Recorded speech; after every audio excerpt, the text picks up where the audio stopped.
අවසන් වසරේ අවසාන මාස 8ට 7ට බැහැලා ඉන්න මම. ජයතිලක නිවාසිකාගාරේ ඉඳන් කියන්න ගොඩක් දේවල් හිතට දැනෙන නමුත් කියාගන්න ඉතාමත් අපහසු වයසකර දවස්වල නිමග්න වෙලා බැහැලා ඉන්න මම. මෙන්න මේ දේවල් ටික ඕගලන්ට කියන්න හිතුණා. ගොඩක් වෙලාවට අපි අපේ නවාතැන් වලට නිවසට නිවාසිකාගාරවලට එන්නේ රෑ වෙලා හවස් වෙලා සමහරට දවල් කල්යතු ඇවිල්ලා හොඳ නිින්නක් දාන කට්ටියත් ඉන්න ඇති ඔය අතර සමහරට ඔය ඒ වගේ කෙනෙක් වෙන්නේ නැති හැබැයි ඔය කවුරුණත් අන්තිමට දවසේ කෙලවරදී අපිට ලැබෙන රාත්‍රී කාලය භුක්ති විඳිනවා එක එක විදිහට මට දැනෙන විදිහ තමයි රාත්‍රී කාලය කියලා කියන්නේ රැය නිශාව කියලා කියන්නේ අපේ ජීවිතවලට විවිධාකාරයෙන් බහුකාර්ය විදිහට එක එක කාර්යයන් අපිට ඉටු කරගන්න පුළුවන් දෙයක් වගේ කෙනෙක් වගේ.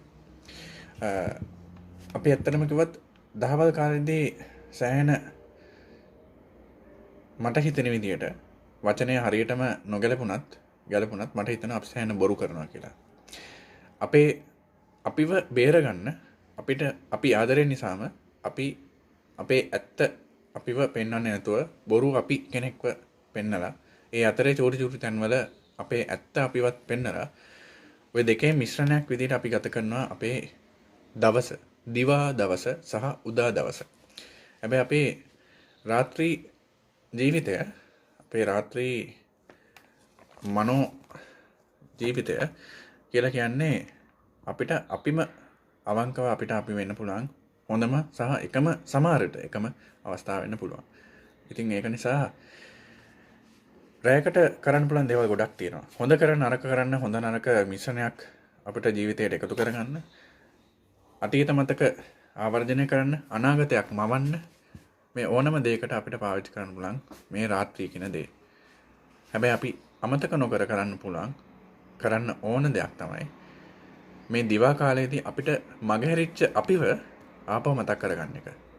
සමහරට ප්ලේන්ටි උගුරක් නැත්තම් කවි පොතක පිටුවක් කවි කියවන්න වෙලාවක් නැත්තම් ඔයාලට දැන් මට වෙලා තියෙනවා වගේ.